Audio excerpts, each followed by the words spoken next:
আসসালামু আলাইকুম ওরহমতুল্লাহ বরকাতু। প্রিয় দর্শক, কেমন আছেন? আশা করি সবাই ভালো আছেন।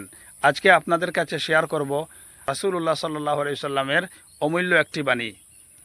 প্রিয় রাসূল সাল্লাল্লাহু আলাইহি সাল্লাম বলেছেন, যে ব্যক্তি আল্লাহর ৯৯টি সিফাতি নাম মুখস্থ করবে এবং নিয়মিত পাঠ করবে, অর্থাৎ প্রতিদিন পাঠ করবে, সে অবশ্যই জান্নাতে প্রবেশ করবে। হাদিসটি রয়েছে বুখারী এবং তিরমিজি শরীফে।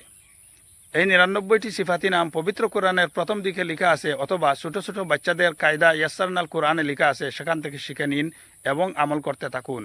আশা করি আল্লাহ তাআলার দয়াতে আমরা জান্নাতে প্রবেশ করব ইনশাআল্লাহ তাআলা। ভিডিওটি কেমন হলো? ভালো লাগলে শেয়ার করবেন, লাইক করবেন এবং ছোট্ট একটি কমেন্ট করে যাবেন। আসসালামু আলাইকুম ওরহমতুল্লাহ বরকাতু। প্রিয় দর্শক, কেমন আছেন? আশা করি সবাই ভালো আছেন। আজকে আপনাদের কাছে শেয়ার করব রাসূলুল্লাহ সাল্লাল্লাহু আলাইহি সাল্লামের অমূল্য একটি বাণী। প্রিয় রাসূল সাল্লাল্লাহু আলাইহি সাল্লাম বলেছেন, যে ব্যক্তি আল্লাহর ৯৯টি সিফাতি নাম মুখস্থ করবে এবং নিয়মিত পাঠ করবে, অর্থাৎ প্রতিদিন পাঠ করবে, সে অবশ্যই জান্নাতে প্রবেশ করবে। হাদিসটি রয়েছে বুখারী এবং তিরমিজি শরীফে। এই ৯৯টি সিফাতি নাম পবিত্র কোরআনের প্রথম দিকে লেখা আছে, অথবা ছোট ছোট বাচ্চাদের কায়দা ইয়াসসারনাল কোরআনে লেখা আছে, সেখান থেকে শিখে নিন এবং আমল করতে থাকুন। আশা করি আল্লাহ তাআলার দয়াতে আমরা জান্নাতে প্রবেশ করব ইনশাআল্লাহ তাআলা। ভিডিওটি কেমন হলো? ভালো লাগলে শেয়ার করবেন, লাইক করবেন এবং ছোট্ট একটি কমেন্ট করে যাবেন।